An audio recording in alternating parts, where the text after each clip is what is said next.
तो ऐसे ही मार्कंडेय ऋषि जी ब्रह्म साधना करते थे, ब्रह्मलोक की। जैसे श्रीमद् देवी भागवत अर्थात दुर्गा पुराण में दुर्गा ने हिमालय से कहा कि हिमालय को बताया है, राजा हिमालय को,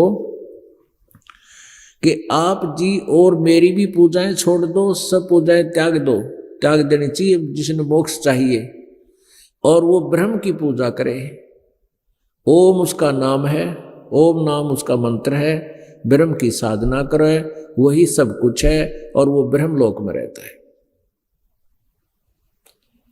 अब मार्कंडेय जी को यही ज्ञान था कि उस ब्रह्म की साधना कर रहा था, ब्रह्मलोक की उसने चाह थी, उसकी समाधि अर्थात उसकी जो दिव्य दृष्टि थी भक्ति की, वो ब्रह्मलोक में पहुंच जाती थी। जैसे आप साधना करते हो, जैसे आप जी ने सुना है मेडिटेशन,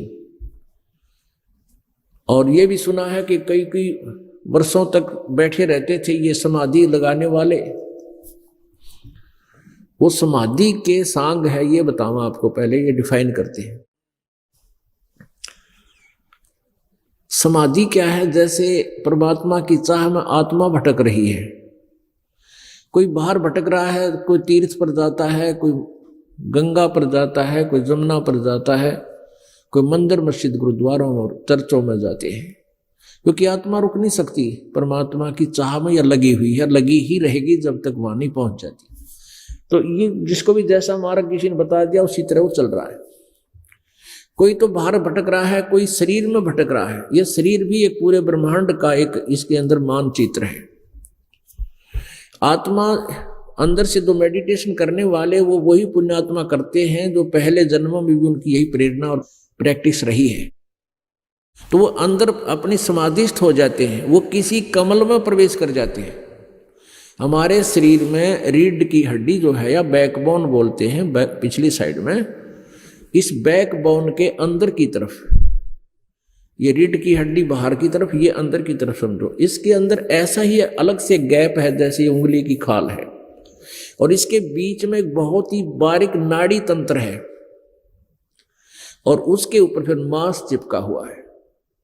उसमें फिर ऐसे जगह जगह पर कमल बने हुए हैं, कमल, जिस तरह टीवी में चैनल होते हैं।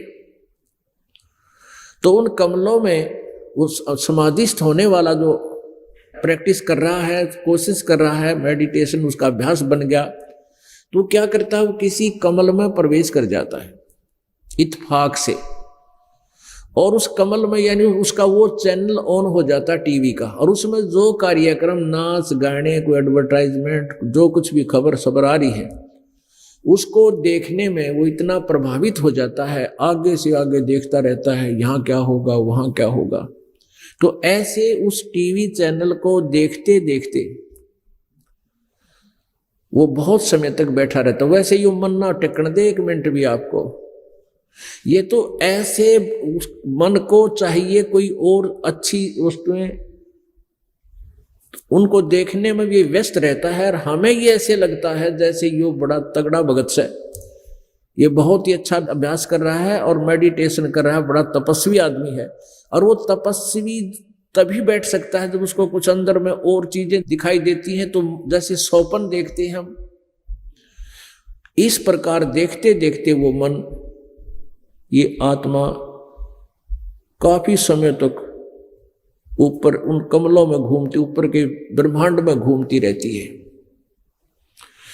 कहीं नाच हो रहे हैं, कहीं झरने बह रहे हैं, कहीं फलदार वृक्ष लगे हैं, कहीं बाग लगे हैं, यानी ब्रह्मांड के अंदर ऊपर बहुत गजब के नजारे हैं। उन नजारों को देखते देखते ये काफी समय व्यतीत कर देता है, और फिर वो उधर से उसका तप माना जाता है कि इसको तप हो गया। तप के बदले में राज्य प्राप्त होता है। कहते हैं तप से राज मदमानम, और जन्म तीसरे वो शुक्र समानम, ये प्रतिफल बता दिया। परमेश्वर कबीर जी ने क्या बताया है कि तप से राजा बनता है, और राजा के अंदर अभिमान बहुत होता है, जिसके कारण वो इतने पाप इकट्ठे कर देता है, इतने जुल्म कर देता है, और अगले जन्म में फिर कुत्ते और सूअर गधे की योनियों में जाता है। तब से राजमदमानम और जन्म तीसरे शुकर समानम, सूअर और कुत्ता बनता है, गधा बनता है। शास्त्रों में लिखा है कि तपेश्वरी सो राजेश्वरी, राजेश्वरी सो नरकेश्वरी। ओए होए, जो अधिक तपेश्वरी माने जो घना तप करता है, तपों में मतलब तपस्वियों में श्रेष्ठ माना जाने वाला, तपेश्वरी सो राजेश्वरी, तो उसको ही ज्यादा समय तक राज प्राप्त होता है, जो घना तप कर रखा है जिसने। और जिसने घना राज मिलेगा वो नरकेश्वरी, यानी उसने नरक भी घना ही भोगना पड़ेगा। तपेश्वरी सो राजेश्वरी, राजेश्वरी सो नरकेश्वरी। नरक में भी इतना ही वो ज्यादा समय मिलेगा जितना उसको तप ज्यादा किया, ज्यादा समय राज्य मिला, तो नरक में भी उसको उतना ही सबसे अधिक समय भोगना पड़ेगा।